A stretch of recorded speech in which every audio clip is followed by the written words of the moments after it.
Welcome back to the Comic Book ASM Artist. Today we're doing another comic haul video. Today we have about a month's worth of books here. And I have so many that actually wouldn't even fit inside of my little black box that I normally have. And then I got a couple other surprise items too. And then I will be doing a sound finale at the end, and I will let you know before I start making those sounds. So if you're not into that, you can click away. But we're going to start off with Batman, number 58. And I actually did read these first couple issues here last night. Normally I don't read anything before I record, but I was really excited to pick this up. I really love Mikel Janín's art style. I think it's a blend between computer as well as hand-drawn, but I'm not 100% on that. But I'm happy he's on the book again. I really enjoy his art style. It almost feels like a nod to the Batman Returns Penguin here when he's in the sewers in his little tan and tights. But I guess the bottom portion, I think this is just a prison jumpsuit here, but the top portion, it definitely looks very similar to that movie feel, you know. But I did read both parts that are out, and yeah, I'm not really sure. A lot of people have responded negatively to these past couple issues here, and I don't know why.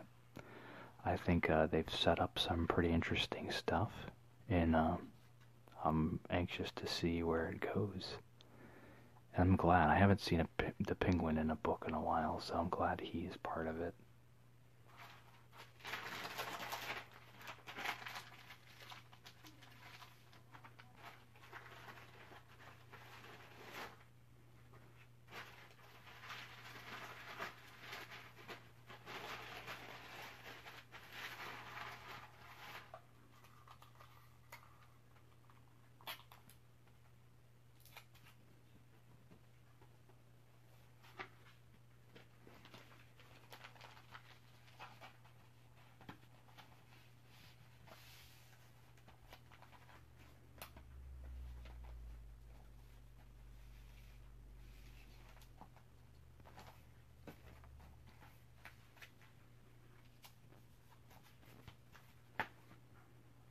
But yeah, I like Mikel's style so much that whenever he does do a cover, I always get it.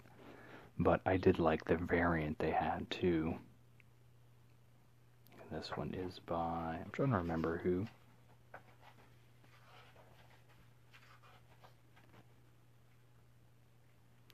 Francesco Mattina. And it's pretty cool. And you'll see the next one too as well.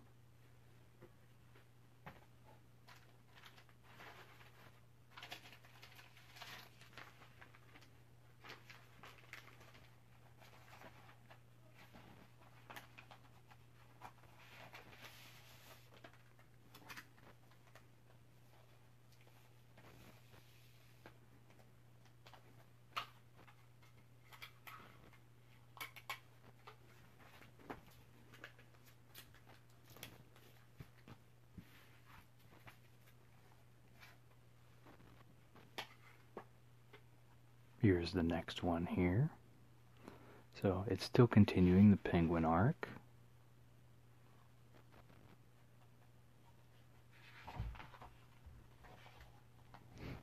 I like that image there. I really like how he does Batman's cowl.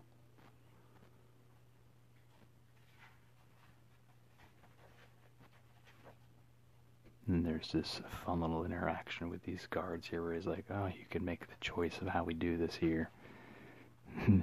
He takes one of them out and then everyone else just parts so he can get through. Pretty standard Batman interaction there.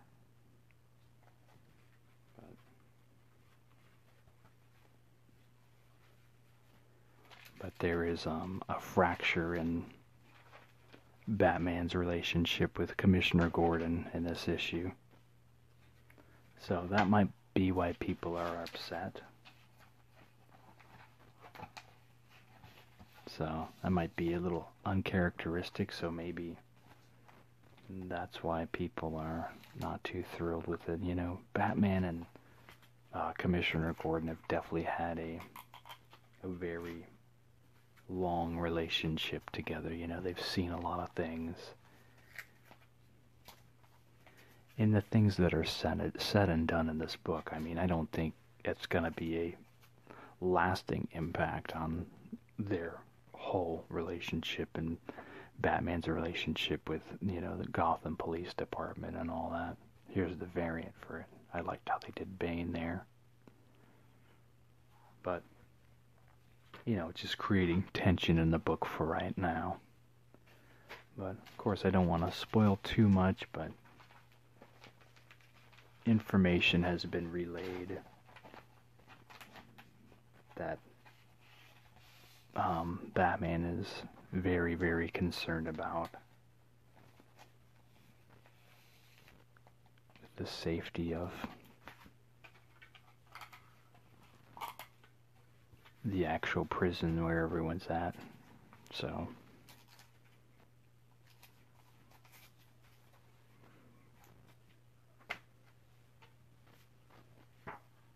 next is Super Sons number 4. Not really sure the direction this book is taking. I really enjoyed, you know, the original Super Sons stuff. I mean, this is still fun to read. It's still pretty enjoyable artwork. I just can't get behind these. If I remember how they describe them, is they're like an alien race who has decided to make themselves look like classic DC supervillains, but it's weird because they're all like little kids, or maybe that's just like alien proportions on their bodies, but it's just weird to me. I can't get into that. This blue is throwing the balance of the camera, by the way. I've had it happen every single time that showed up. I actually had to refilm the first part of the video because I thought there was something wrong with the actual camera.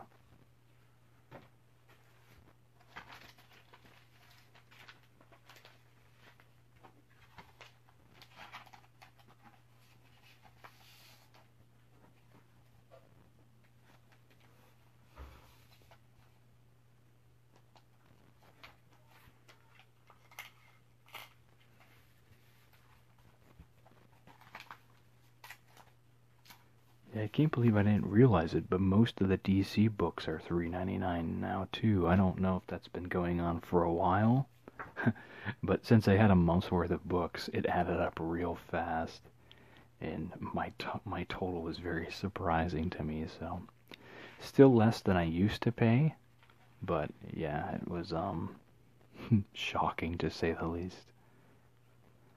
So of course this is continuing the Bendis run here. And I believe the reveal of the character, the Red Cloud, is in this book.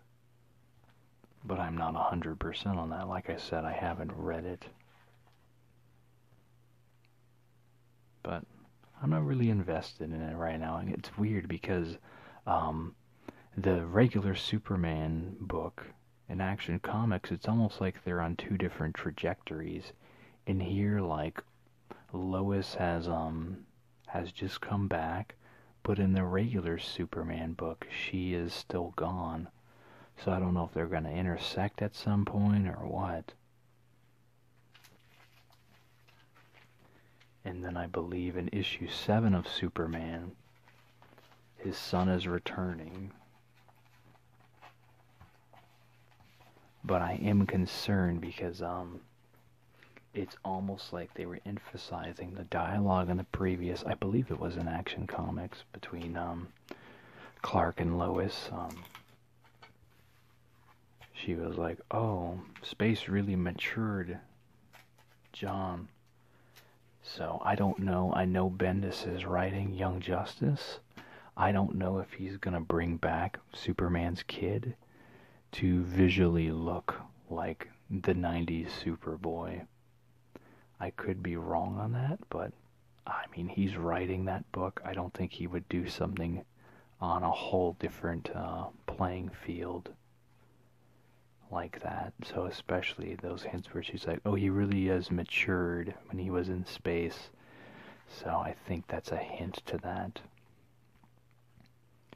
I am surprised, as this arc continues on in Detective Comics, they still haven't wrapped up Two-Face in here.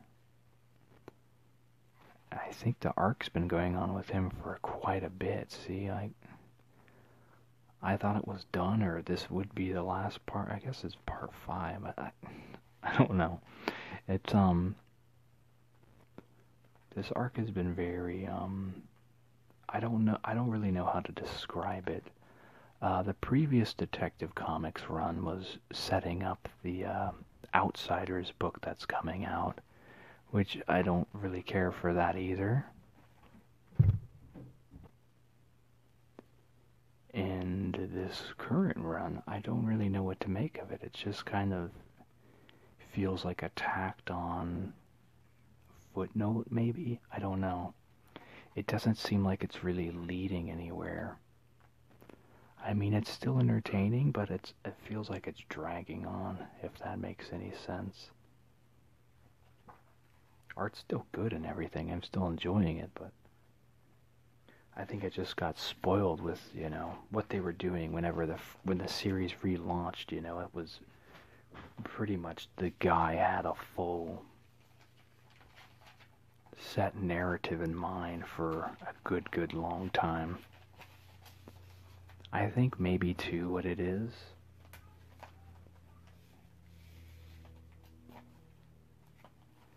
the fact that issue number 1000 is coming up of Detective Comics, and so they're really just trying to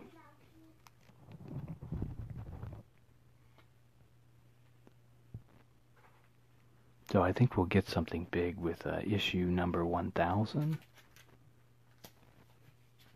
But until then, I think it's just going to kind of be some filler. That's kind of what it feels like anyway. And then, yeah, in this issue, it's still going.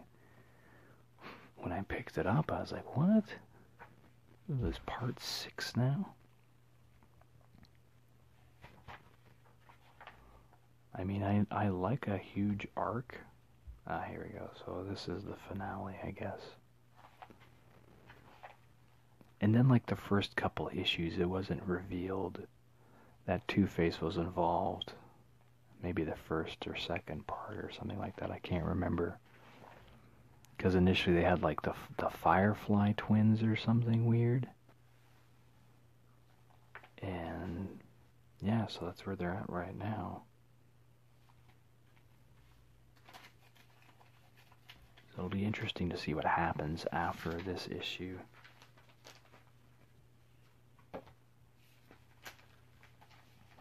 But I know I saw the solicits for, I forget which month it is. It might be March. But they do have the Detective Comics 1000 special coming out, like the Superman one. So I will probably order that. And then they are going to have a big thing planned for 1000, but they've been pretty quiet about it. I don't know if they're trying a different approach, maybe, instead of doing all the decades like the previous thing they did with Superman. Maybe the retailers are still trying to get rid of all those alternative covers they ordered. And we got Heroes in Crisis, number 3. And I haven't been too crazy about Heroes in Crisis either. I don't really get what's supposed to be going on. It seems very fragmented. I guess it's supposed to be kind of like you get the pieces slowly discovered as the heroes learn more information, maybe. So there's an element of mystique to it. But the previous issue, they were pretty much touting Harley Quinn to she encountered like the big three, Superman, Batman, and Wonder Woman, and she was able to outsmart them. And at one point, Superman described Harley Quinn to be as good as Batman skill-wise. And I think that is a huge mischaracterization. And then I know, like, apparently she's going to become Batman's sidekick at some point. I saw that was featured in an upcoming marketing material. And I don't need that much Harley Quinn. Like, she's a fun character, but don't, like, shove her down everyone's throats, you know?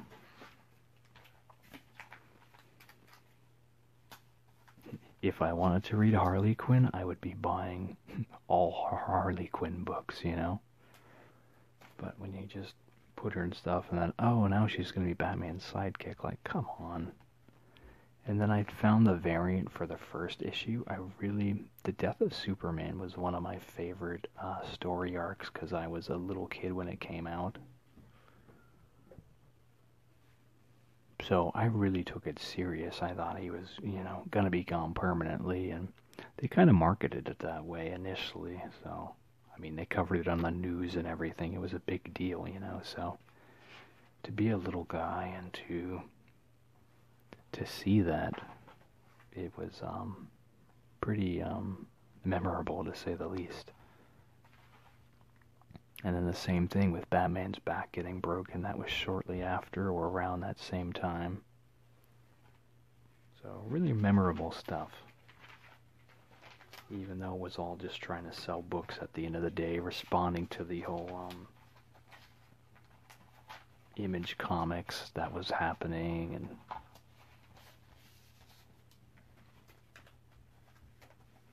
but I enjoyed it.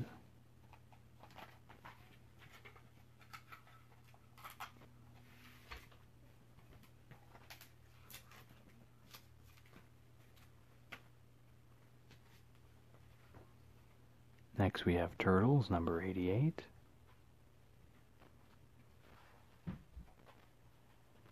And they're still kind of continuing this huge battle that's been raging on here.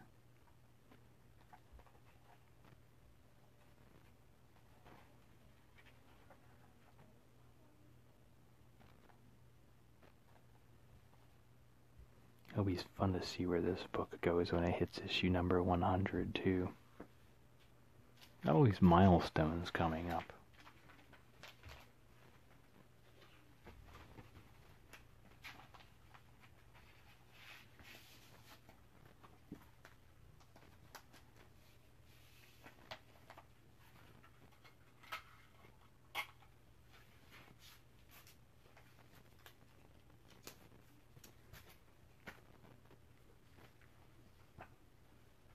Then we have the Turtles Urban Legends. This was the old Image Comics series. Super bizarre. Donatello is like a cyborg right now. Raph had like half his face get blown off, so he wears a Casey Jones mask. And yeah, it's just really out there. It's very much heavy into the gritty 90s feel at that time, And you just really don't know where it goes. But in my local half-price books, I keep seeing some of the original single issues for this series, and I almost get tempted to get them and read more of this story, but I just have to wait and get them in this form. Because the big thing with this, it's not just a reprint, but they're going to finish the whole thing. I guess the full story never wrapped all the way.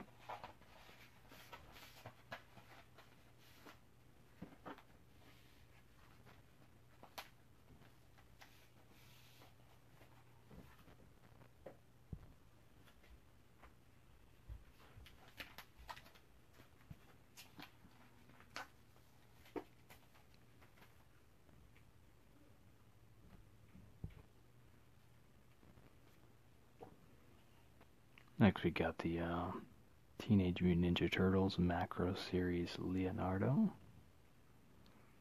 This is the first David Peterson cover I was able to snag.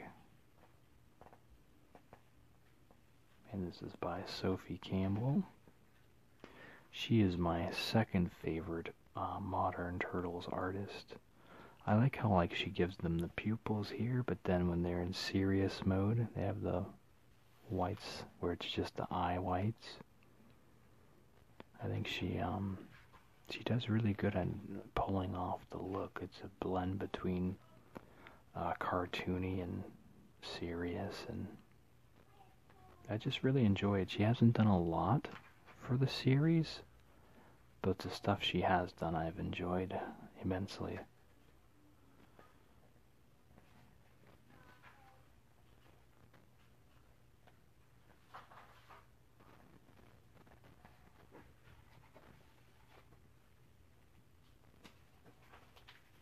And this is a thicker one. I don't think a backboard will fit with it.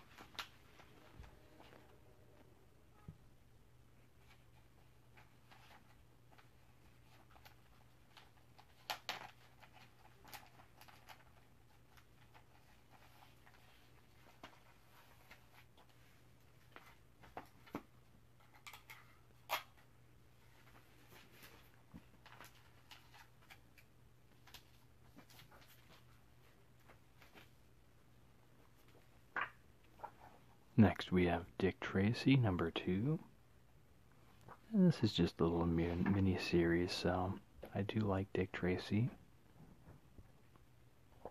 So I just figured I would pick it up.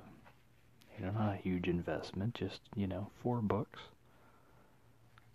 So, yeah. I really wish they had Michael Allred doing the interiors of the book as well, but we get some nice covers by him.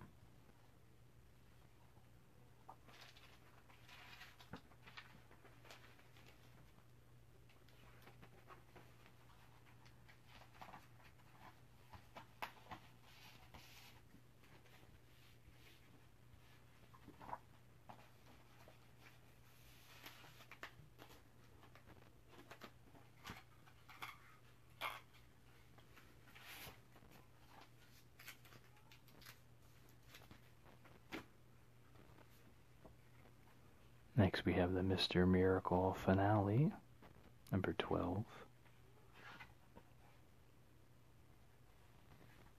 And this was just a series that I picked up on a whim, and I found it to be pretty enjoyable. It is not the type of book I typically buy. I think there's quite a departure from, the original stuff Kirby did. But overall, I have found it interesting, so.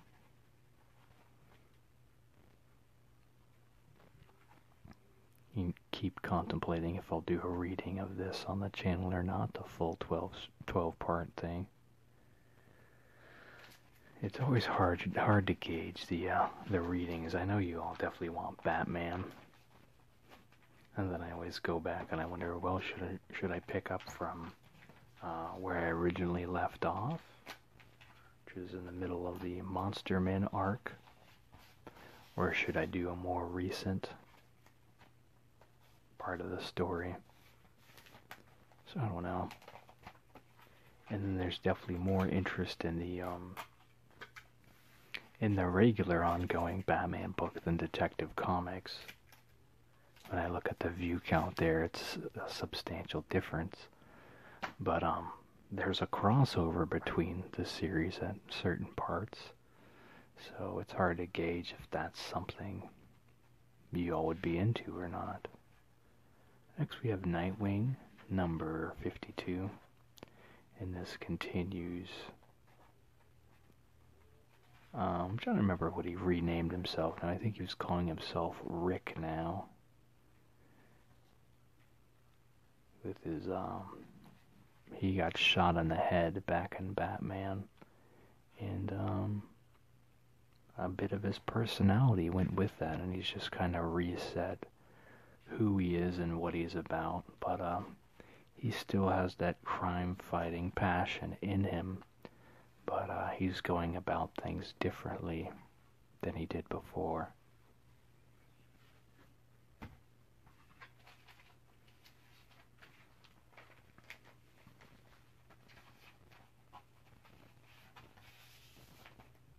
I liked the variant covers a lot for both of these Nightwings, but I don't know, the fact that especially these covers really told a story about the inside of the book, so I just chose to go with the regular covers, even though the variant covers were very cool.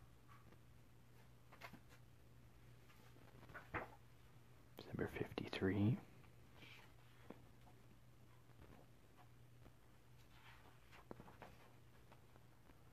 Oh yeah, and that's the other part. This is a police detective found where he was keeping all his stuff, and he torched it a while back and renounced the title of Nightwing.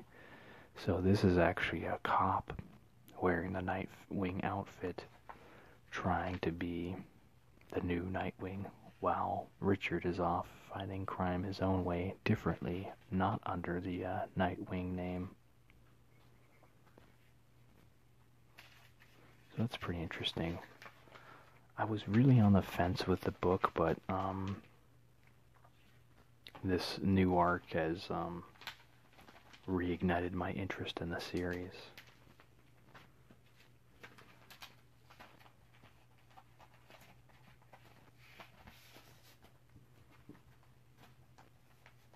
The previous arc was all about like some cybernetic villain. So, I don't know, I couldn't get into that.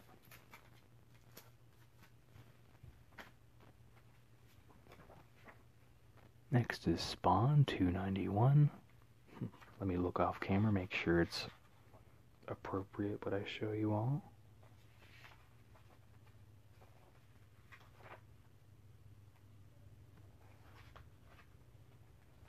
Yeah, that's fine. So I do like this style more for the newer Spawn stuff, because this is when I started getting the book. This is the visuals I was greeted with. I like the guy who was doing the book prior to this too, though. I'm trying to remember his name now. I'm blanking on it. He had a really gritty paint style that is setting up the feel of the cinematic world of Spawn. But I like this guy a lot too. I think it was Sean Alexander or something. I can't remember. I feel horrible about it because I definitely liked the artist, and like I said, I had a good interaction with him before at Emerald City, so I do recommend him.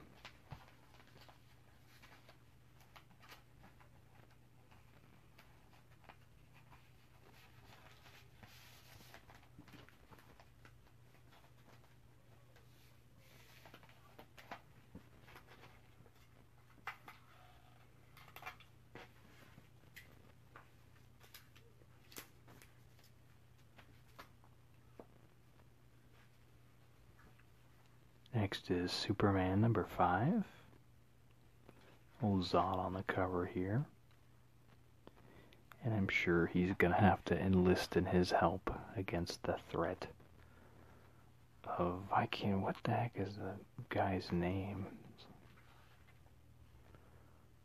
I don't know why they name people what they do sometimes. I think it's like a Rogol Czar or something. Can you remember?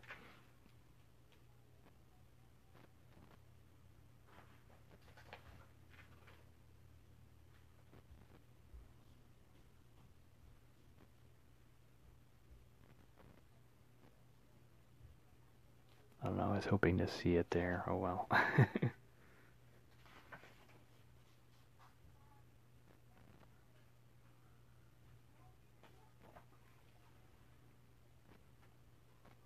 But yeah, this arc is okay, but nothing has really struck me about it. That I was really enjoying the previous run on both of the Superman books.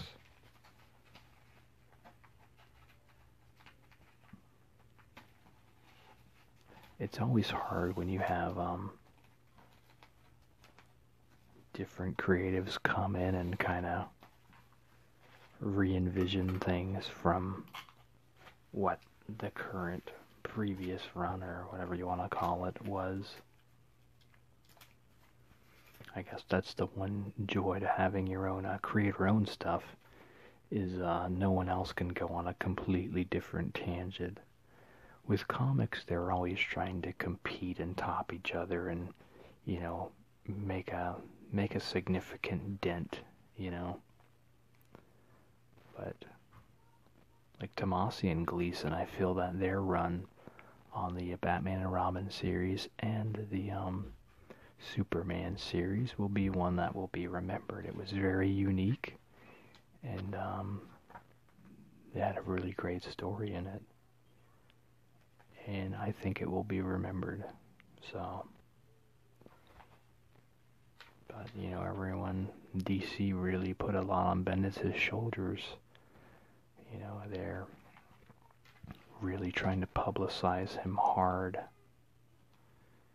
but I don't think anyone is convinced yet, DC included. Like, the sales, I don't think have been what they were expecting for a talent name of his caliber.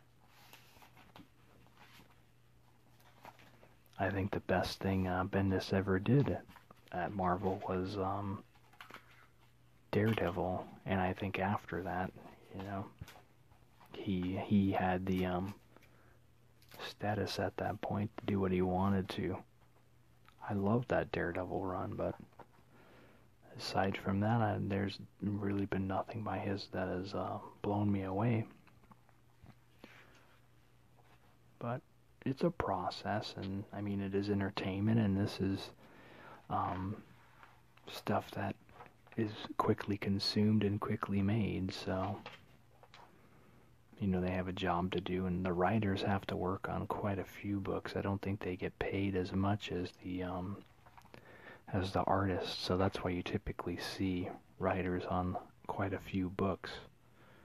I can't even think of all the books that Snyder is on, you know, and he's a big name, but I don't know why he has to work that hard. The only thing I can imagine is the pay.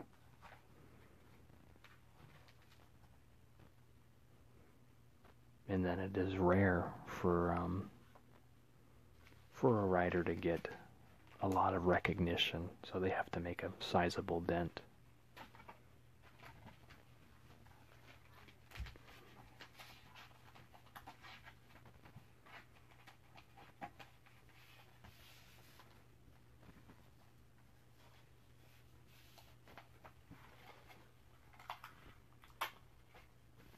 But I mean, I try not to be too critical. I'm definitely, with my own stuff, I have a ways to go, and I know that. And I definitely preface that too with the Bull, like, I am still learning and still growing. So, you know, I say everything I say, but I don't say what I say to tear down and offend. I'm just going off of my feeling, you know, when I'm reading a book. Am I caught up in it? Or am I just kind of being led along, and, you know, a month later am I forgetting what even happened in the previous book, you know? So, that's how I look at it. But I'm not going to tear down creators or say anyone's a hack or anything. But it is a business, and it is a fast-moving business, so. But if we feel that more work needs to be done and things like that, but that's just my opinion, you know.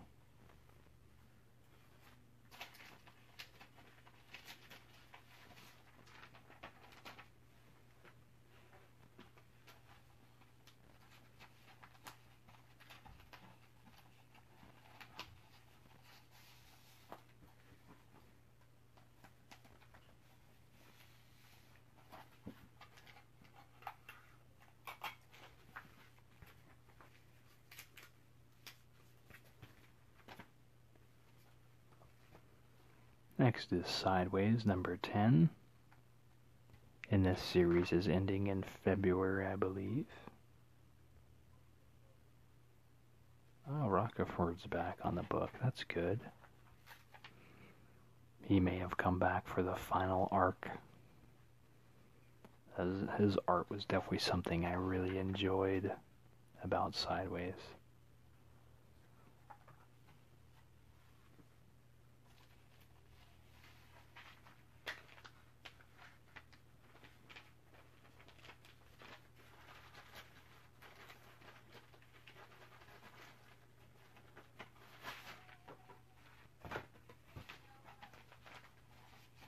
I am surprised that it's ending, though. I think it was one of my favorites in the New Age of Heroes line.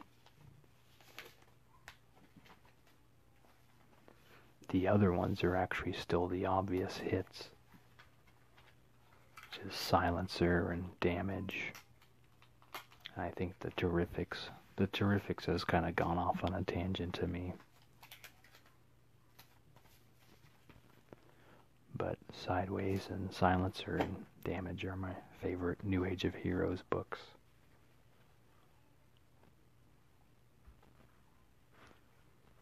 I think we got a different artists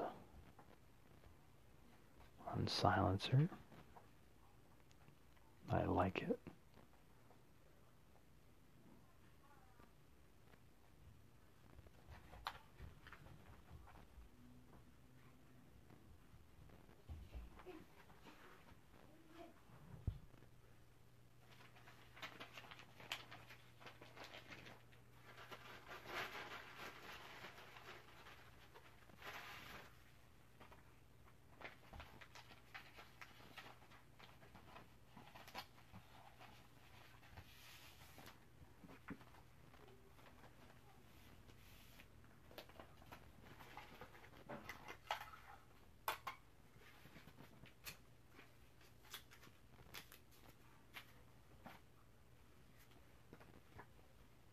Next is the Terrifics, number 10.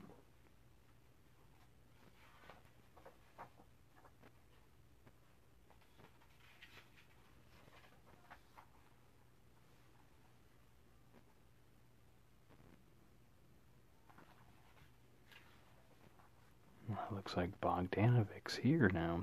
He was on Silencer previously.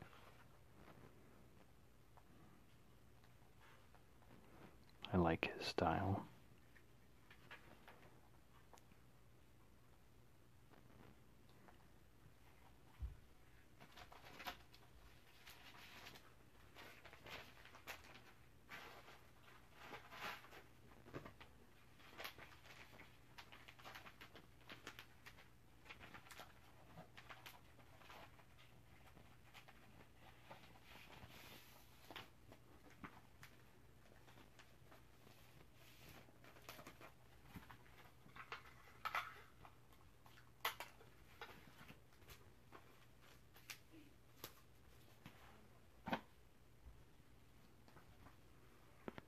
Next is The Unexpected, number 6.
And then finally, I did do Black Friday at my local half-price books.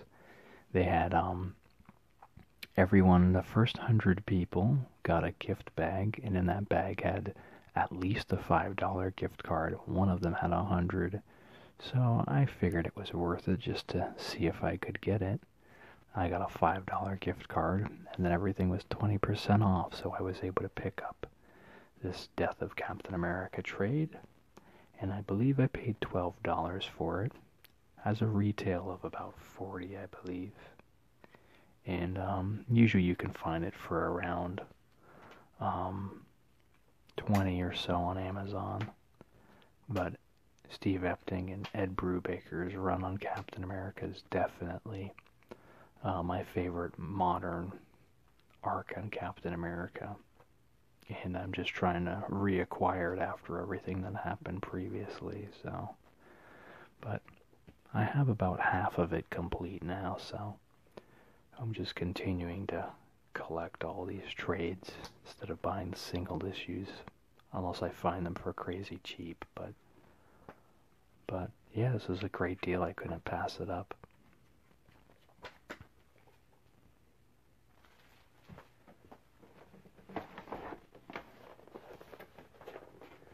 And then I found this was actually a delayed pop. All the other Jurassic Park pops came out, I think, in September or sometime around that.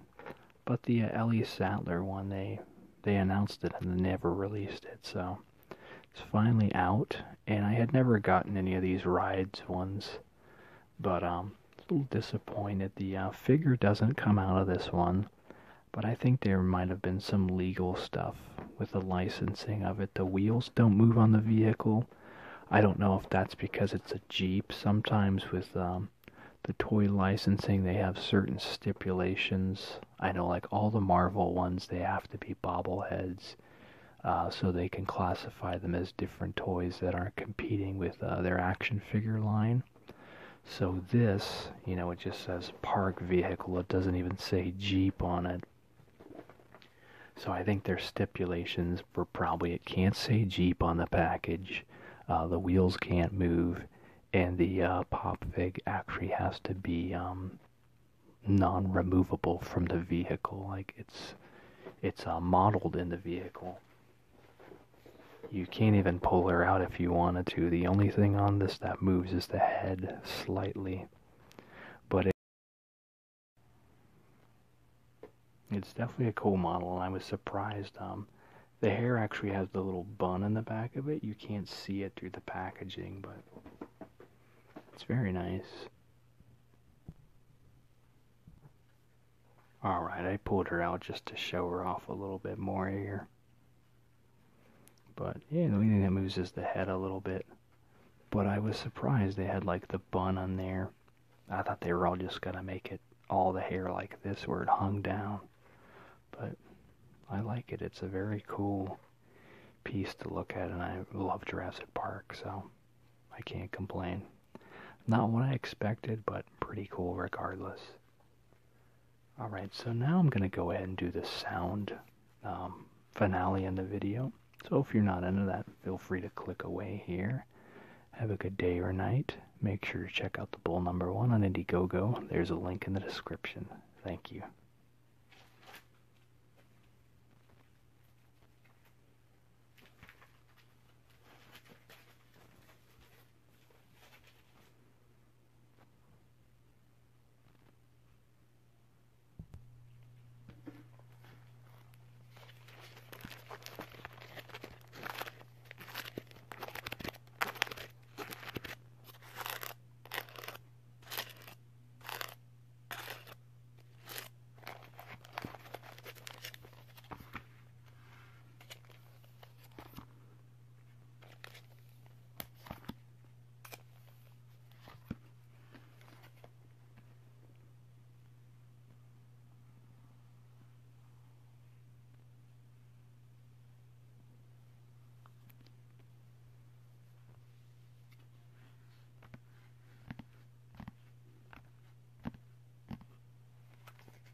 You all have a good day or night.